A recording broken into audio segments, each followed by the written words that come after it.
Thanks, cuz. My name's John Edmonds. I'm alcoholic.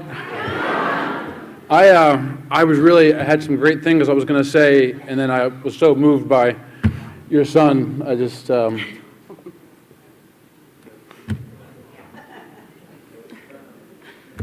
give my left leg to have my boy up here. That was not the plan. What a great weekend. Some great speakers. I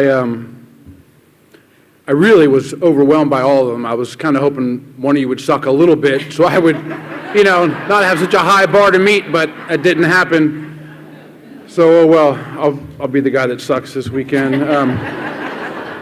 Everyone's giving Jason so much credit for I think it was Mike that said, oh, he's got these elite speakers. Let me tell you how this happened. We were in Nashville together at a conference, and we were all sitting at a table. Jason goes, oh, I didn't get speakers for my conference. And the five of us at the table it was, Jimmy, you busy? John, Renee, and that's how we all wound up here. So, yeah, this is a beautiful town, and I loved hearing Mike talk about his late wife and their journey together as partners in Alcoholics Anonymous. My wife was supposed to be here tonight. She had I don't want to say a better offer, but a different offer to babysit our 1-year-old grandchild for the weekend, right? So, but I loved hearing it because I've been on the journey with my wife. She's sober 31 years, and I've been sober 33 years, and it's been an incredible journey together in Alcoholics Anonymous just growing up. Hell yeah. It has not been easy keeping her sober that long. It's my favorite joke. You all don't even know me, and you laugh because you know it's not true, right? She's been my lighthouse for a long time, and the Al-Anon talk was awesome. You guys transformed my daughter, and I couldn't thank you enough. When my daughter first went to Al-Anon, there you are. I was looking for you. I said to my wife, why does she need Al-Anon? We've been sober her entire life, we're sober alcoholics. She doesn't need Al-Anon, and, inventory is not my strong suit, and then she started dating all these losers, and I was like, yeah, she needs Al-Anon, and,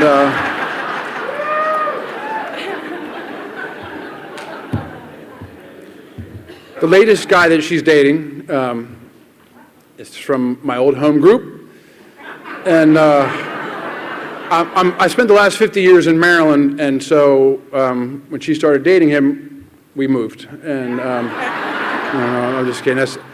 We spent the first 50 years in Maryland. We just recently moved to Nashville, which has been a wild experience. I'm from the East Coast. We're my whole life 30 miles outside of Washington, D.C., which is crazy fast pace. And it's just, we'll run you over for, nothing. And, you get to Nashville and Tennessee is slow. I don't mean intelligently, don't say that. Just, they give out chips, and it's with each chip, there's a 7-minute background on the chip. Anyways, I love Tennessee, my sponsors from there, and, 2 of my kids were there, and we had our first grandchild, and so we moved to Tennessee. But my wife really loved this weekend. We had this awesome AA journey together. I was at her first meeting back in Alcoholics Anonymous.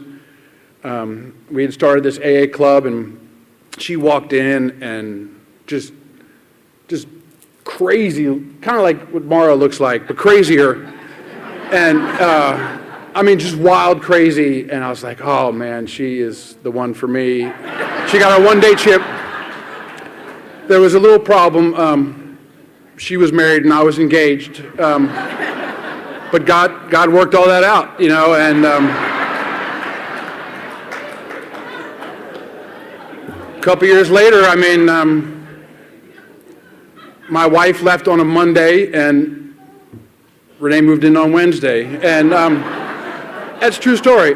We didn't officially make it hey, move in tonight, but she never left. And I didn't ever want her to leave. And she had this beautiful baby girl. And the joke is, not the joke, but the truth is I fell in love with the baby first. And I've since adopted her, and she's the Al-Anon that I was telling you about. But we've had this AA dream of boy meets girl on AA campus. It's just been absolutely incredible. I mean, AA relationships they're either awesome or they're just horrific. You know, flip a coin, good luck. You know,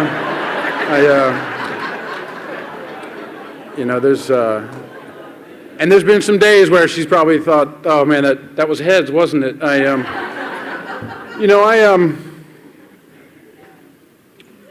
don't know how the hell I ended up here.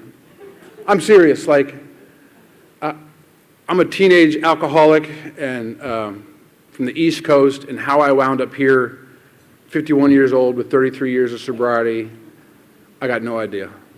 I mean, I could tell you, I could explain it, it would sound pretty good, but, and if you're not sitting here tonight with this idea of how did the 1,500 of us wind up here, hopefully stone cold sober or close to it,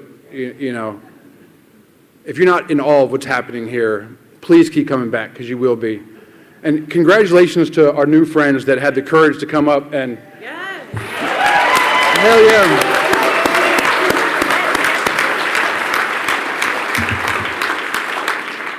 I always get nervous before I talk a little bit, and I looked over at Tanea, and I said, oh my God, she is nervous. And so I was first going to, on the East Coast, they have a thing like before you talk, they're like, oh, just don't suck, okay? And I was going to say that to her, and then I saw how bad she was shaking. And I was like, oh boy, I don't want to make amends later, so I was like, hey, listen, don't worry, no one's listening anyways, it's the truth, right? I mean, we had a guy with 40 years of sobriety this morning mess up how it works, so don't worry about it. I mean, that's the truth. But welcome home, all of you. And yes. When I had 40 or 30 or, days of sobriety, you would not have gotten me up here to... I mean, if you were rolling around on fire, I wouldn't call the fire department. You know what I'm saying? Like, good luck, brother. I'd be checking his jacket, see if any smokes. I really believe I was born with this disease. I have no memories as a kid of being like happy, joyous, and free, and frolicking, and catching butterflies, and putting them in jars and stuff. Like, before I ever found the beauty of alcohol and the fun stuff, I was burning down houses in forest and smashing cars and stealing stuff, and like, I was an adrenaline junkie before I knew that was a thing. I mean, I was hell on wheels, and I come from this alcoholic home. My friend Mike says, if you're an alcoholic, I know 95% of your story. If you come from an alcoholic home, I know the other 5%. And it was just wild in the streets. I mean, this was like the early 80s, and like nobody talked about it. We kind of from this well-to-do neighborhood in this town called Potomac, Maryland, right outside of Washington, D.C. And, it was like you just pretended nothing happened. You just put your head in the sand, and that's how it went. And, like we'd be sitting at the dinner table, and my mom had like, locked my old man out, and you'd hear him like park on the lawn and smash a tree and come up and like be banging on the door, and my mom would be like, just keep eating your dinner, everything's fine, and my poor mother, God bless her, never found Al-Anon, but she could have used it. I mean, my old man had this disease, his dad died, both of them died of this disease, and by the time I got to be, a young lad, she was done parenting. And I don't mean that, I'm the youngest of four. She was taking care of my old man, trying to cure him and trying to keep food on the table and all the rest. And that's not true, she wasn't done parenting, but, I know in my own experience, right, like my oldest kid got it a lot harder than my youngest kid, right? Like, she's like, I never got away with that, like whatever. But, after a while, it's like, how sharp is that knife? That's fine, it's a butter knife, run with it, It's not that big of a deal. But she was, her hands were full. That's what I'm trying to say. And I didn't just slip through the cracks, like I ran through the cracks. And, I used to talk about my first experience with alcohol, and it was really my first intentional drunk. I was 10 or 11 years old at my sister's wedding. but there was 4 years between each of us, and we came from this neighborhood where image was important, and my mom had put together all this energy to make this like the perfect wedding. Not like they weren't we weren't rich people, but suburbia, and so they rented this nice venue, and my sister and like my mom's job was to like keep my father from ruining it, and little did she know young Johnny was going to make his debut into alcoholism, and that night, my uncles gave me 3 glasses of champagne and to start, and I drank until I completely blacked out, pissed myself, threw up all over the place, and had the best time of my life. And like I told you, I was born with this restless, irritable discontent. I was born with this soul sickness. I knew something wasn't okay with me. And I'd hear people talk from the podium about, oh, I was bulletproof, 10 feet tall, and better looking, and better dance. Like, I just was happy to be okay. Like, for once in my life, the voices weren't screaming at me that you weren't enough. And I settled for that. That was fantastic. And then the other things helped along. And, I remember the next morning after that event, they had this little breakfast. The bride and groom were flying away on their honeymoon. And everyone was yucking it up about, my behavior, and not my mother, but I had this old battle axe, Aunt Martha, and the conversation, went around there. My dad thought it was hilarious, my brother thought it was hilarious, and Aunt Martha said, "He was so sick, I bet he'll never do that again." And I remember thinking, like, let's go right now. Like, is that a Bloody Mary? Look, it's not easy being a teenage alcoholic, but I was very fortunate that my old man was an alcoholic, and he owned a number of bars. And his deal was like, he'd get his life together, start a bar, and then that wouldn't go so well, shocker. And like all this alcohol would come home, and so like we had this, relatively big house, and the whole basement was just unopened cases of alcohol. And it made me very popular with the older kids, and there was just no accountability. And she was just trying to keep him alive. I mean, I hated my old man with every ounce of my being. I mean, like it seemed like every 90 days my mom would like sit all the kids down. They'd be like, "Listen, your father's very sick. He probably doesn't have very long. It's going to be. He's got 3 or 6 months to live." And I remember thinking like, "Oh, good, he'll be dead by Christmas." Like, that's not a joke. Like that was the level of anger and hatred, and resentment's not even the right word. That I had with my old man, and. I just blamed everything on them. I remember like in my teenage years, like one of the counselors, because I got dragged in front of every counselor that there was, every specialist, and this is back before they had like adolescent IOP. That wasn't happening, And they somehow would figure out like, "Oh, what's going on home? Like, does your dad drink?" I'm like, there it is. That's right. That's my problem, But I even knew deep down inside that wasn't the problem. But that was my first intentional drunk. But like, I had a love affair as a kid with Chloraseptic. I don't know if you all remember Chloraseptic, but I was also ADD and ADHD and all the Ds that you got, and I could not sit through a day of class, And like I said, I was the last kid. So my mom was done fighting when I was faking sick, I'd be like, "Mom, I can't go to school today." I'm like 8 or 9 years old. Like I just can't go. I don't feel good, and she'd be like, "You look fine." She's like, "Let me go to the thermometer." And she'd give me the thermometer, and she'd leave the room, and I'd put it on the light bulb. And she'd come back, and I'd stick it in my mouth, and she'd be like, "Jesus, you have a temperature of 150, we have to go to the doctor." I'd be like, I know, but let's not go to the doctor, but do we have any more of the Chloraseptic? And, it was like 50 proof. It was fantastic. But I didn't know that, but I just loved Chloraseptic. And, but it would, like, make your whole mouth, like, clown red, and so, like, anyways. But I made that decision like really quickly after like, I'm gonna chase that feeling for the rest of my life. It wasn't long until I got introduced to other things that just sped up my disease of alcoholism. It's just like adding water to a Chia Pet. I got here faster. I burned every bridge I ever walked across. I've got fired from every job from stealing. They'd start me off as stocking shelves, and somehow I'd manipulate my way over to like, someone wouldn't show up to work the cash register. I'd be like, "Hey, I'll work the cash register today. 5 for you, 5 for me." I had no qualms. Like if it wasn't nailed down, well, even if it was nailed down, I would steal it. And I had no moral compass whatsoever. I could justify anything, and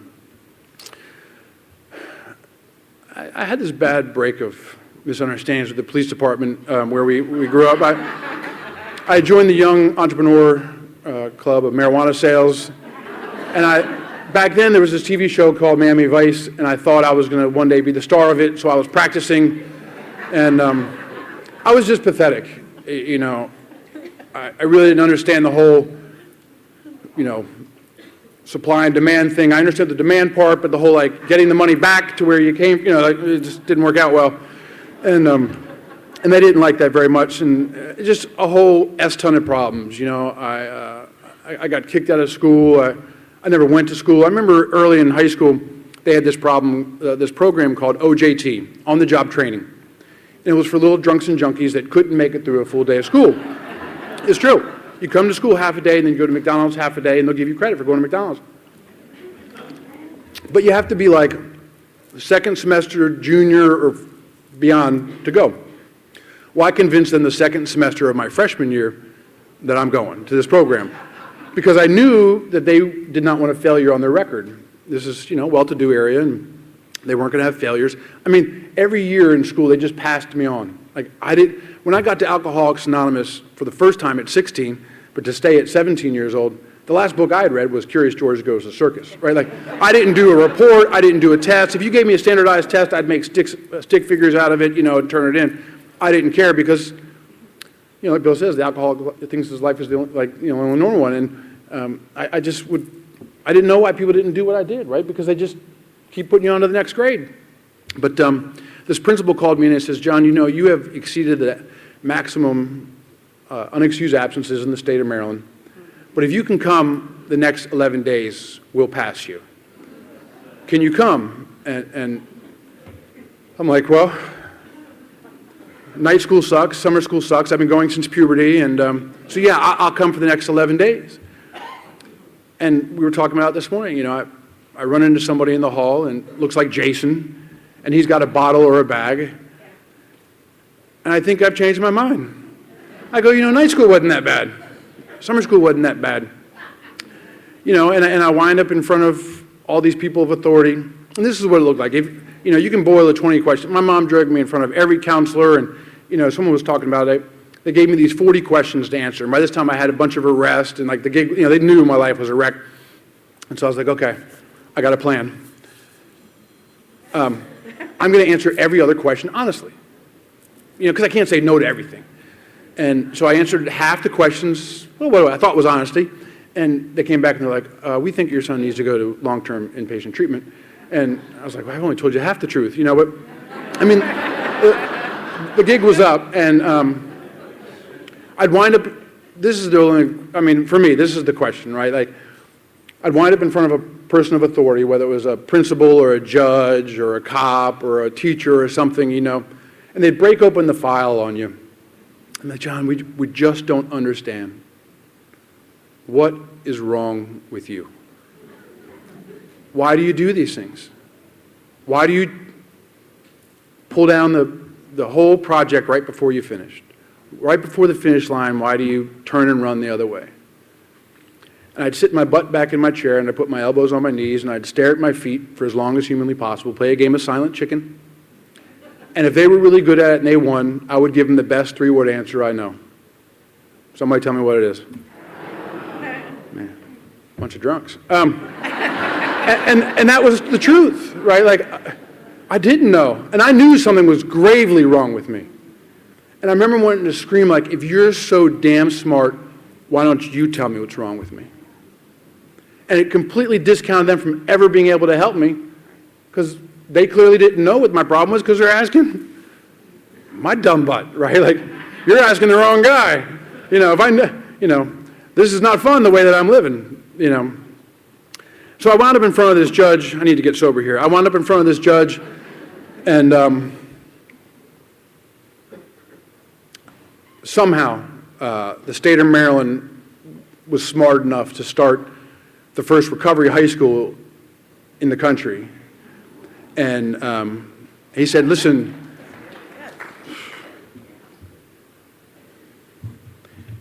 he said, you can go to this juvie jail, or you can go to this recovery program for 6 months at this high school. And that's a no-brainer, right? Like, I'm not going to juvie jail, because in a couple of months I'll be 18, and I know what that means. You go to the regular jail, and I got a big mouth, and I don't fight very well. So, like, I'm not down for that.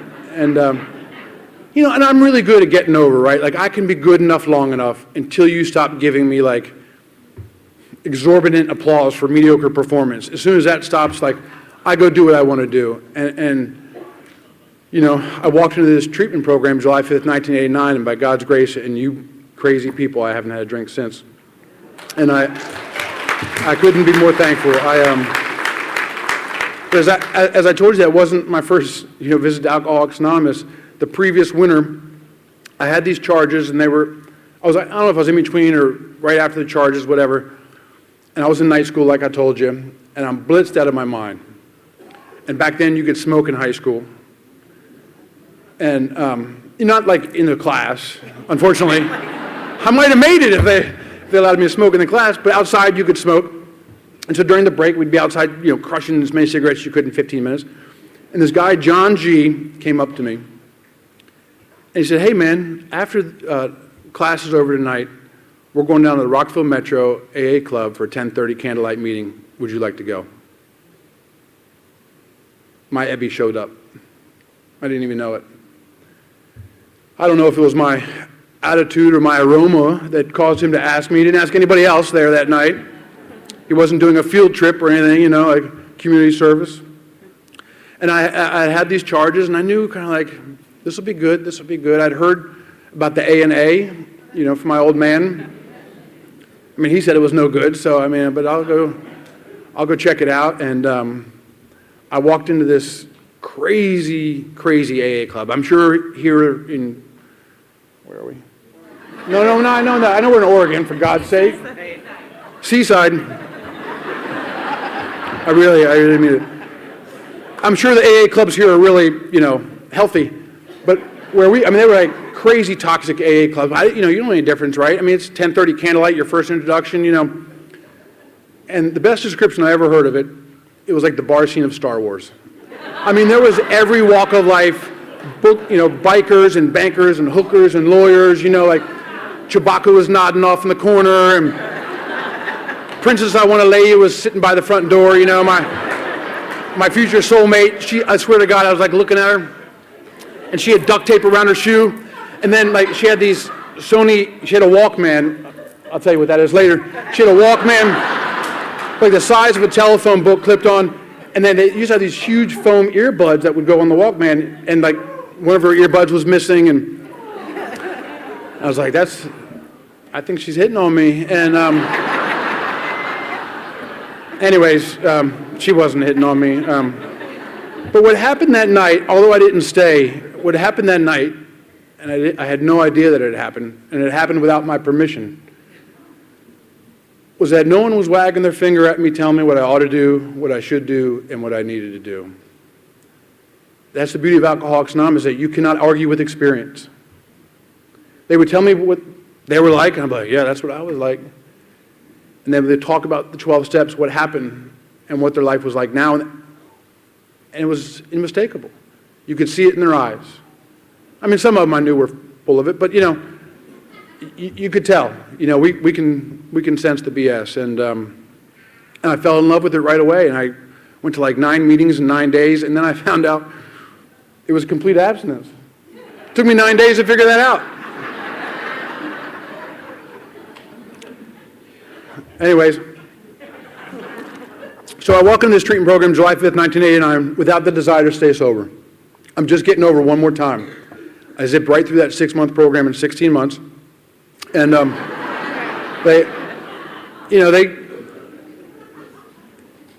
they graduated me out of this thing and put me out in the world. I'm like 19 years old, and I got no life. I'm going to give you a microcosm of my early sobriety. I mean, I got no life skills. I mean, we did some step work in some booklets that they said were the steps. A little bit different than our big book, but yeah, I don't know the difference, you know, and I just did them half measures, you know, just to get to the next level so I could get the next, you know, prize that they had, you know, the next privilege that they had, and But man, I went to meetings, man. My first 18 months, I went to 17,000 meetings in 1,500. I mean, whatever it was. I mean, because that was, my whole sobriety was contingent upon meetings. You know, they told us meeting makers make it, and I said, all right, I'll go to a lot of meetings, you know. But I was dying, and, but this program was helping me, you know, hold it together, but then they released me out of this thing, and I was like the raw nerves that Katie so beautifully described. A salt fog. I've never heard about walking through a salt fog with raw nerves, but man, that was it. I was like, what am I doing here? You know, I walk into every meeting, and they, for some reason, are looking at me and talking about me, and I didn't know what to do, and, you know, can't even keep a pizza delivery job. I mean, I had like 16 pizza delivery jobs my first year and a half of sobriety, and, you know, I'm mooching off of mom, of course, you know, that's what we do, and my girlfriend dumped me, and the first Gulf, this is an exact microcosm of probably my first 5 years of sobriety.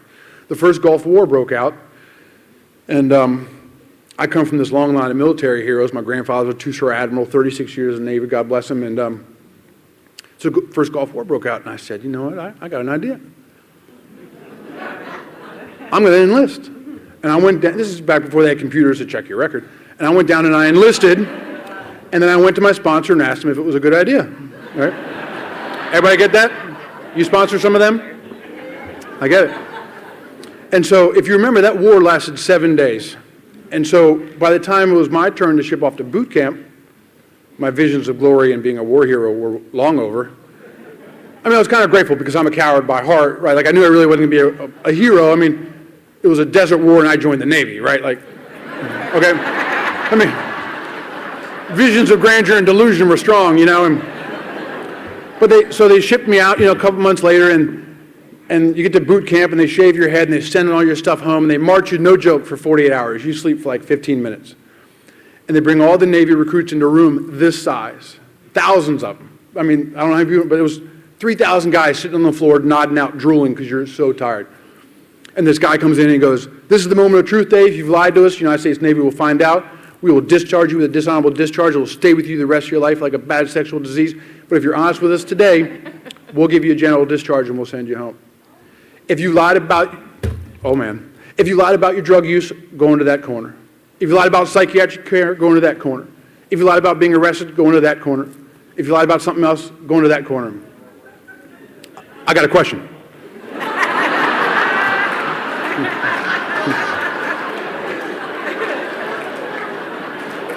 I swear to God, that's probably the only true part of my story. I swear to God that happened. You don't have to be a military historian to know questions do not go over well in boot camp, especially day 2. But this officer was so surprised that I threw my hand up. He called him and I said, where do you go if you lied about all 5? And he said, you come with me. And so of my own willpower, the best I can do is serve my country for 48 hours. And then they put me in Navy brig for 14 days. So officially, on my transcript, 16 days. But my kids think it's funny. And the men that I sponsor, every now and again, one of them will call me on Veterans Day. They're like, thank you for your service.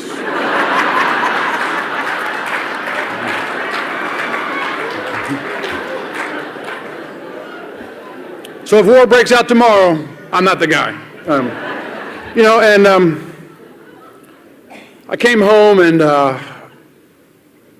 the first victim that would have me, we got married, and in less than a year, she had a little more, I don't know, I had 3 or 4 years of sobriety, and she had like 5 years of sobriety, so I was marrying an old timer. I figured it's safe, you know, and she didn't really go to meetings and have a sponsor or do the steps, but, you know, whatever, and so she had 5 years of sobriety, and the next day she said, you know, I've been thinking, I'm just not sure if I'm an alcoholic. I'm going to go out and see if I can drink safely. And then she said, I know we've never drank together, but I know you're an alcoholic. Please do not come out drinking with me.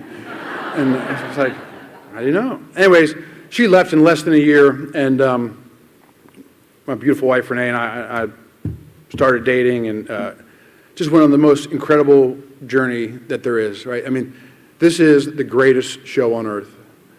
I mean, it's just amazing, you know, and So my first sponsor was this guy, Charles, my first kind of real sponsor, this guy, Charles, and he saved my life. He was my sponsor for 10 years. When I had come back during that time, I was just so restless, irritable, discontent. I don't have an alcohol and drug problem. I got a living problem, right? Like, alcohol is my solution. And I'm at this meeting, there was this old guy that used to say, sometimes at meetings like, anybody's first meeting, people are, and he would say, is anybody at their last meeting? And I was at my last meeting this night. I was done. I remember walking to that meeting, I was like, God, you better do something. Like, I'm done, right? Like, I need a little baby Jesus in a 7-pound golden fleece diaper to fall out of the ceiling. Like I need a miracle here to like keep me here. And because there was this group of really like super old dudes in my home group. I mean, like next to death. They were like 50. And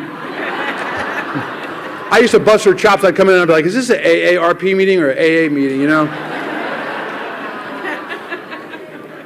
I just turned 51. But they had this glow about them that I did not understand. They hugged each other, and I couldn't hug. And they told each other they loved each other, and I couldn't do that either, unless I was trying to,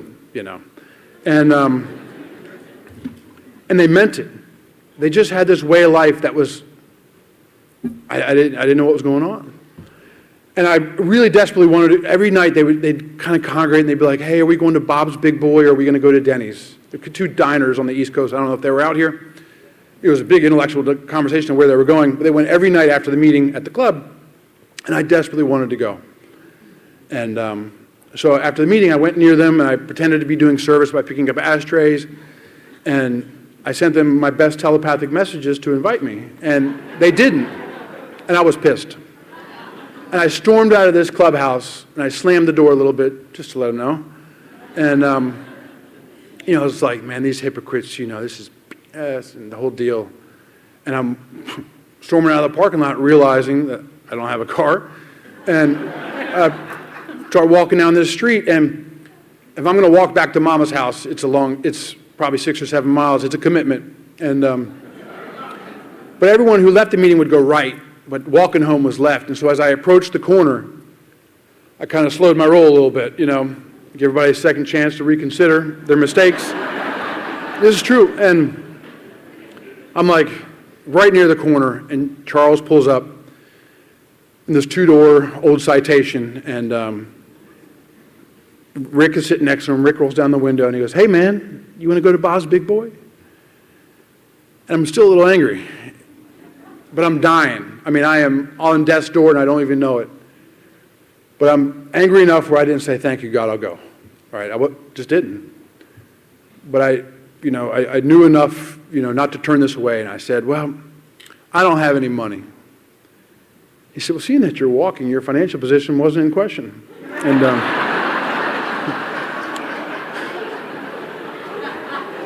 and I just stood there with dumb face, You know how us new guys do, right? And Charles was not warm and fuzzy and lovey and like talk to you on the phone for an hour about your problems. That just wasn't his deal. And but he looked at me with a love in the eyes that I had never seen before. And he said something like, just get in the damn car, man. Like, you're going to die. He didn't say it. He just said, man, just get in the car. And I got in the car, and which really pissed me off because I had like 2 days more sobriety than Rick did, and so I should have sat in the front.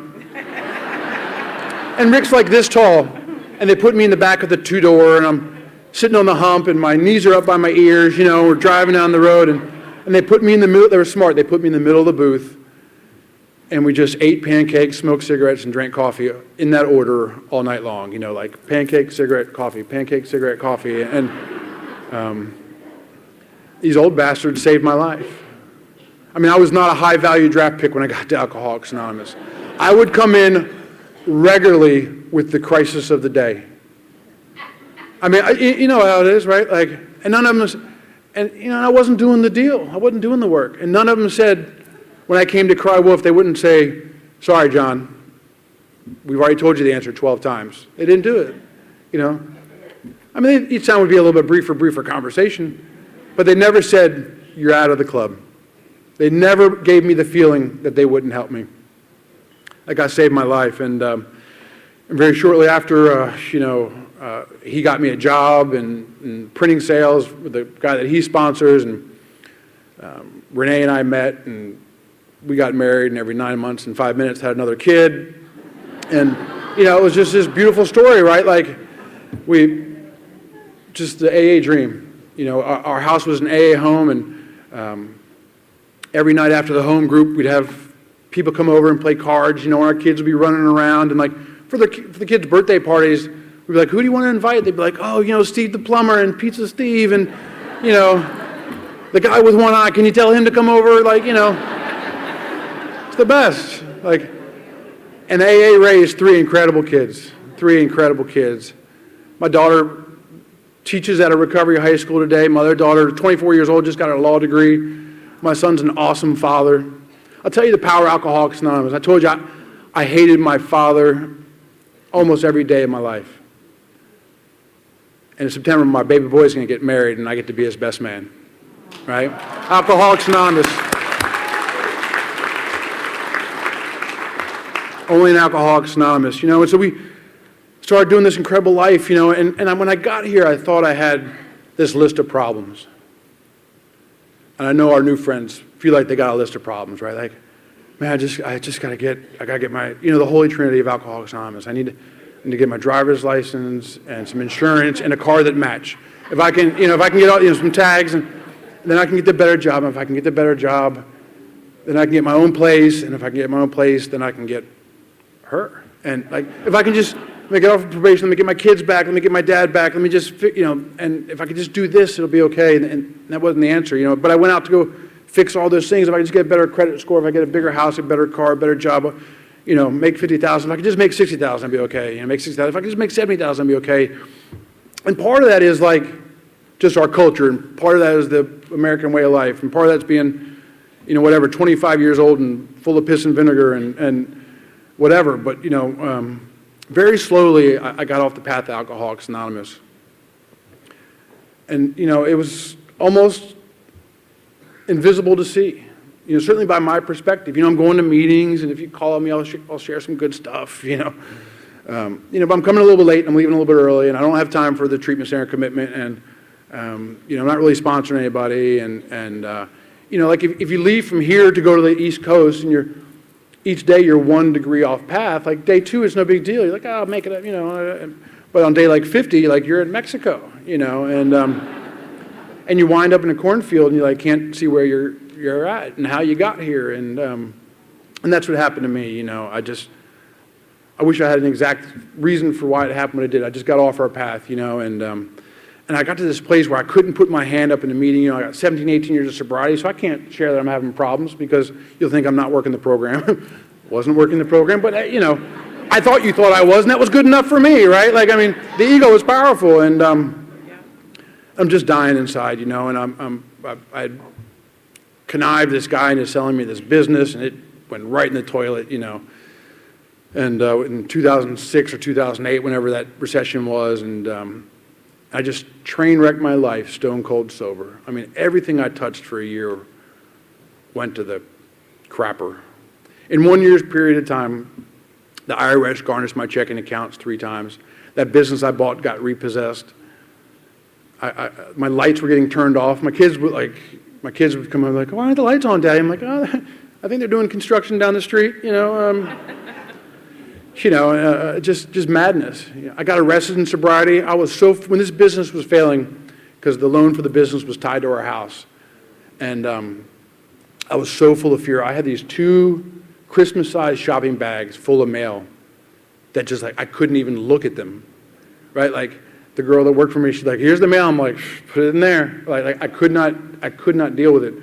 And the state of Maryland has this crazy law, if you don't pay your speeding tickets, they'll suspend your driver's license, and if you drive on a suspended driver's license, they'll arrest you. Even with 18 years of sobriety, apparently.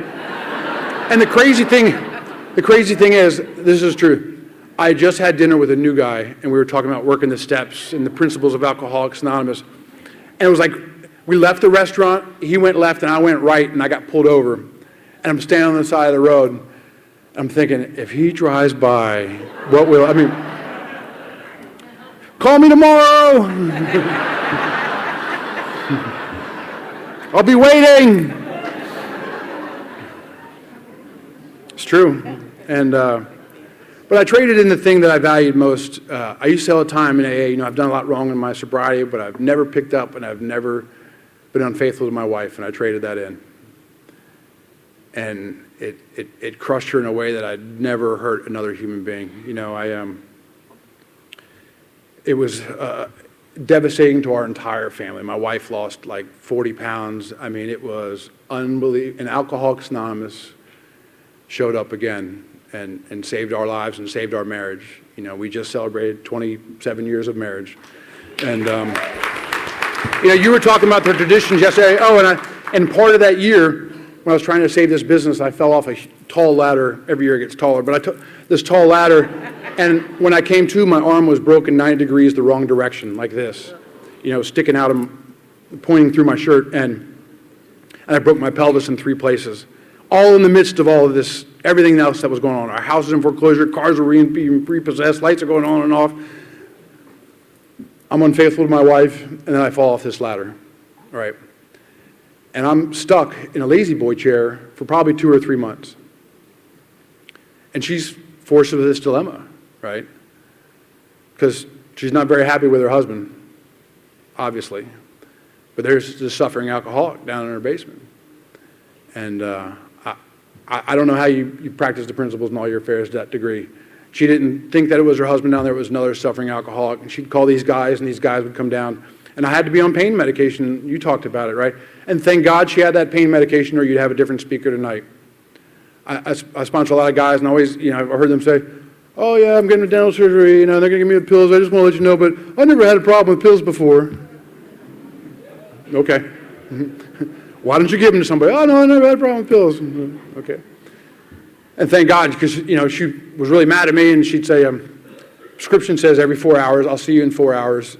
Don't call me in 3 hours and 55 minutes, I don't care how much pain you're in, I'll see you in 4 hours, and thank God for that. And, but it was more about, the drunks that came by, and then I got a little bit better, and these drunks would wheel me to meetings, and it was awful, because this area that I got sober in, I screwed up this business, and I owed this guy $1 gazillion, and everyone, of course, was talking about me. Nobody was talking about me, but, what happened was, I just, the cover was off. The fraud that I was finally revealed.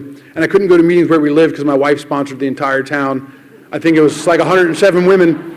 And every time I would walk into a meeting, they would give me these, beady eyes that, that I had ruined their sponsor. And so I was dying, man. I was dying inside. And I heard this guy give this 4-step talk on this CD, 1,000 miles away, and he just described it in a way that spoke my language. Some people just speak your language. He just talked about it in a way that was just different.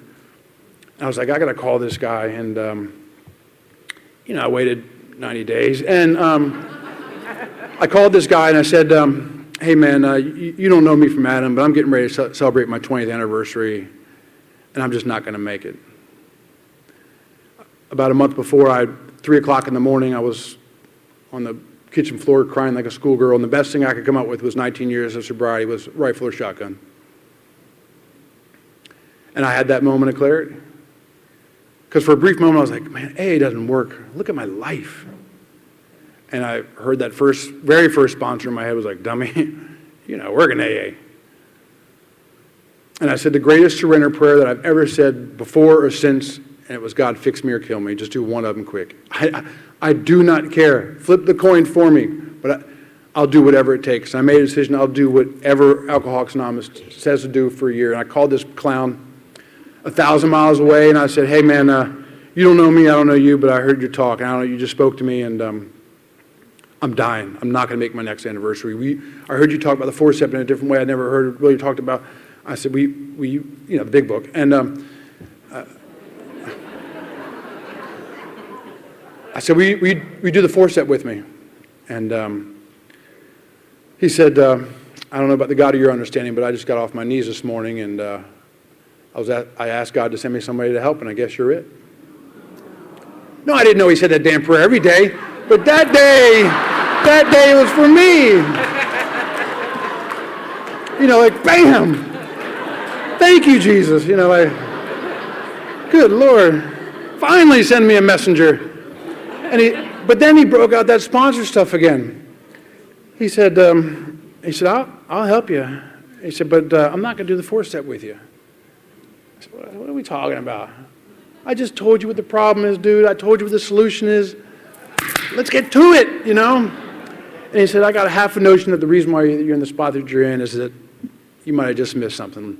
He said, if you'll open the beginning of this book with me and start reading with me, and when it says stop and pray, we're just going to stop and pray. When it says make a list, we're going to make a list. When it says consider, we're going to consider. When it says to go make an amends and fix something, we're going to do that. If you're willing to do that, I'll do this with you.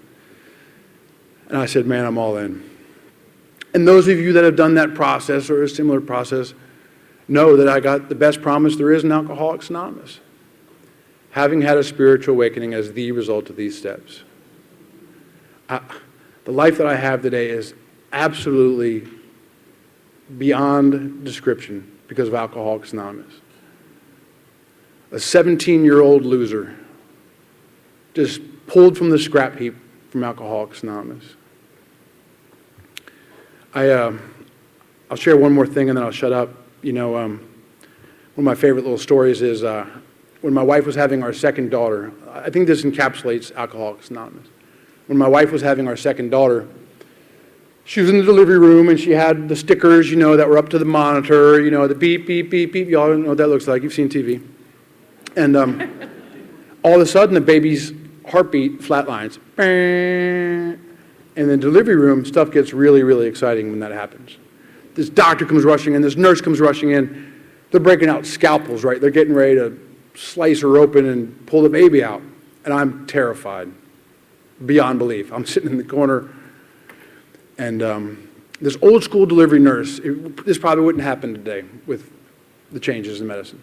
This old school delivery nurse comes in and she literally like ass bumps the doctor out of the way.